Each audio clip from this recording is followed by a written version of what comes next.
Okay, so let's show my map. Can we do that? All right. I know you guys are like, you're what? Wait, are you insane?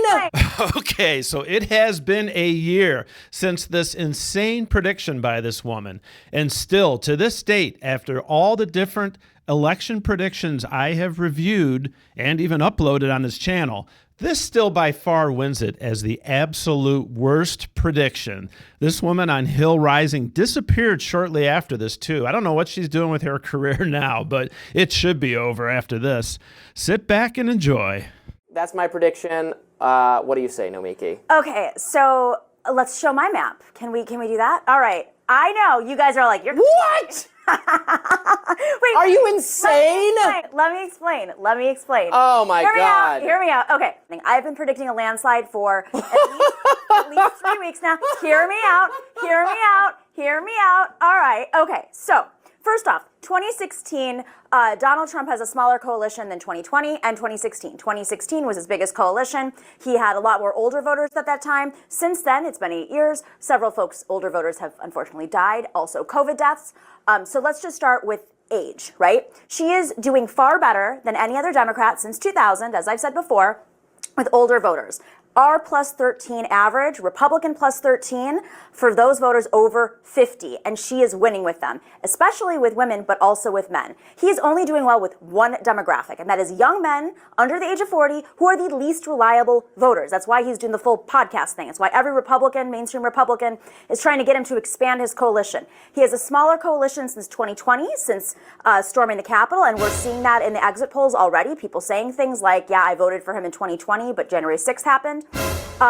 She is doing exceedingly well, more than in the past, with young women women are the most reliable voters. And in exit polls in some states, she's doubling women to men in these early voting states. It is double the number of women voting for men. You effectively think the poll... Let me keep going. Okay. Also, polls skew older. The polls have been hyper-corrected, as we know, to reflect 2016 concerns. But they also skew older, and she is doing not just very well with older voters, but also with younger voters. The only demographic he's doing well with is young men at this point. He took 2 weeks ago, he was getting a few points from African Americans. That's balanced out to 2020 levels. And then last but not least, a community I have worked for the last 8 years with very deeply, the Puerto Rican community and Latino vote. And I think what happened in Madison Square Garden is going to have a reverberating effect. In Pennsylvania alone, there are 450,000 Puerto Rican voters, 680,000 Latino voters, and right now it seems like she is really pulling them back into her favor. And I think it's all going to come down to Reading, Pennsylvania, where they closed out the election.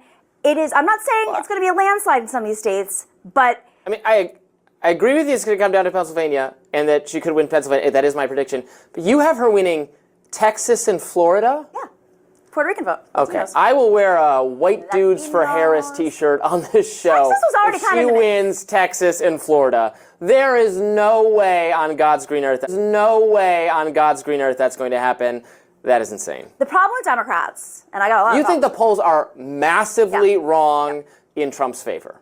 That's what you're saying. I'm not saying that they're biased. I think there's a lot of theories about that. I'm saying that they're massively wrong because we are dealing with a 2016, which was 8 years ago, and 2020, which was COVID, where everybody was mailing in their votes, and using off-cycle elections to model off of 2022, which also reflects what I'm saying in terms of coalitions shrinking, women, not just because of reproductive rights. She's obviously the first woman candidate. He speaks very disparagingly of women. But also, Texas and Florida, the Democrats just pulled out of those states. I covered the DNC because they know it's impossible to win them. No. Well, no, because the model of Democratic Party at the time was very much like, we're not funding state parties anymore. That is a major problem that occurred out of Barack Obama's presidency. They used to fund every single state party. That was the 50-state strategy. Howard Dean popularized that. And then they pulled out and they put them all into the DNC for the presidential election because there's more money there. They wanted to put all the money into ads. And as a result, when you don't have a state party, you're going to have a legislature taken over. Arizona became blue in 2006. I worked on that campaign. And then what happened? Barack Obama gets elected. They pull the funding from the state party, and he replaces the governor, Napolitano, and a Republican wins the governorship of Arizona. So we actually were blue in 2006. But when Democrats don't fund their parties, yeah, Republicans are going to win. So now we have an opportunity to invest in these states. After the midterms, which were not as good for Republicans as expected, and that has affected how I draw my map here. But the bright spot for them was Florida. Ron DeSantis crushed it. It has been turned into such a red state. Fight for 15, Planned Parenthood was on the ballot, and Democrats won with those issues. No way on earth. Nostradamus, Nostradamus, that's what you can call me. Nostradamus, Nostradamus, that's what you can call me.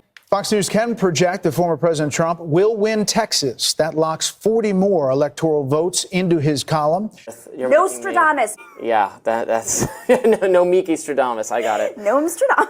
All right, well, there you have it. One more. Gotta say it. This is science. My astrologer, everyone, Twitter's astrologer, predicted this. She said that Kamala Harris is going to win. Do you hear yourself? Kamala Harris is going to win. She's been doing very well. But did you see that Mu Dang, the little hippo?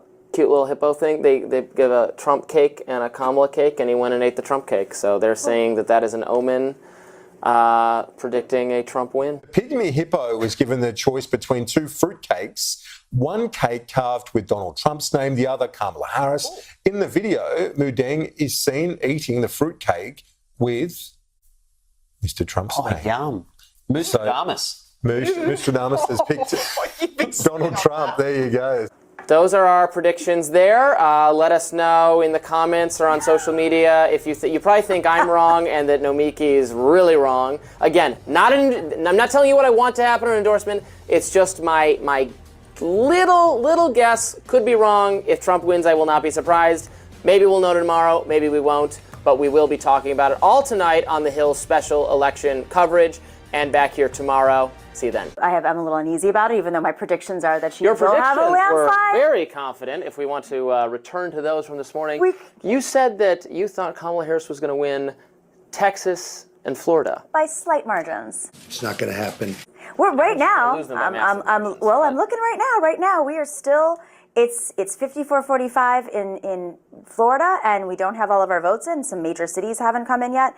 I mean, that's what you wait for, is these major cities take longer to pull up their votes. Orlando has a large Puerto Rican population. We'll see if the Boricos turn out for Kamala Harris in response to Donald Trump. Listen, it's still tight. I said Texas and Florida could be Democratic. I will repeat the promise I made to you this morning, where if those two states go for Kamala Harris, I will wear a White Dudes for Harris t-shirt on Rising the next day. That's my promise. I'll have it signed by the White Dudes for Harris. Wonderful. The guy's organizing. Can't wait for that. That Sky News is projecting that Donald Trump has won Florida. With former chair of I mean, the it's done, Party. right? It's been called now for Trump, so it is. Your prediction is out the window. I will not have to wear my White Dudes for Harris t-shirt on the show tomorrow. I was confident enough that I was not going to have to do it. So far, the vibes I'm hearing from Trump people is that they're reasonably pleased. But of course, last election, we had the same situation where a lot of the early returns were favorable to Trump, and then they watched that lead evaporate as it went later and later into the night, as you get, counting mail-in ballots from other places, that kind of thing. Then that it evens out, and that was the frustration watching that happen. We could be in for an exact repeat of that, but I know that many Republican commentators are feeling happy right now. The New York Times election dial is up and running, and right now it's pointed like, oop, this way, a little bit, in Trump's favor. It's going to go back. It's going to go back. I mean, again, we're seeing these early states are generally more conservative states. Yeah. There's no big shockers here. I mean, I'm looking at North Carolina. That's the one I really am watching. Welcome back to the Hill's live election night coverage. I'm Robbie Suave, host of Rising. And the situation, things are getting a little bit clearer, and Trump people have some definite, tangible reasons for optimism, with Georgia and North Carolina very likely being in the Trump column. They've both been called now by Decision Desk HQ. Other networks have not yet called them, but the New York Times has them as very likely Trump wins. So that would be a pickup for Trump in Georgia. That's a state that the Democrat Joe Biden won last time. basically what the state of the race is similar to what I said on our last appearance. Kamala Harris's creative alternative paths to winning this election are rapidly closing. We have basically already closed the door on the situation where she somehow marvelously outperforms the poll. The idea that Iowa, the things that were giving hopes, Ralston, Seltzer, the things that were giving hope, those are done. Those were not accurate.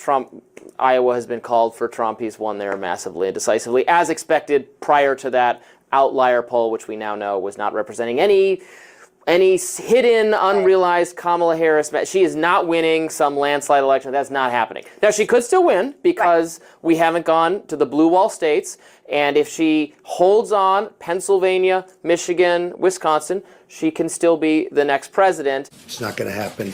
But if I were the Democrats, I'd be starting to get a little bit nervous. I was just listening to MSNBC. They're starting to get a little nervous based on the Oakland County and Michigan returns for Kamala Harris, which right now look closer to the Hillary numbers than the Joe Biden numbers, which would be doom. That would be the end.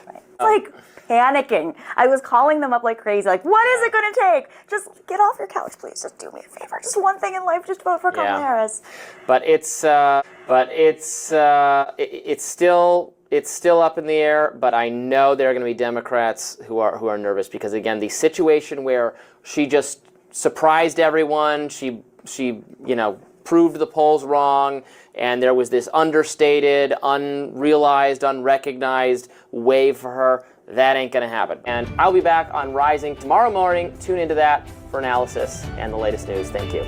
This is more of a blowout than it wasn't a blowout in 2016. It was. I'm colorblind. He won the popular I don't know vote. if you know that. What? I'm colorblind. I don't know if you know that. Yeah. So that map that I predicted, it was the map. Okay, I see. It was the map. I see. Okay. But I'm going to defend myself. Again, those states, the swing states, were down to a couple points. It wasn't, it was all within the margin of error, and we thought the momentum was going. We thought the momentum was going the other way, and the right wing has been very good at radicalizing young guys online. I got to throw one. I think the Democratic Party has been very good at radicalizing young guys online, away from Democratic But we're not politics. the ones pushing a lot of these issues into our narrative. Oh. I will say she has been president. She was president on November 21st, 2019, for about an hour and 20 minutes when Joe Biden had his colonoscopy.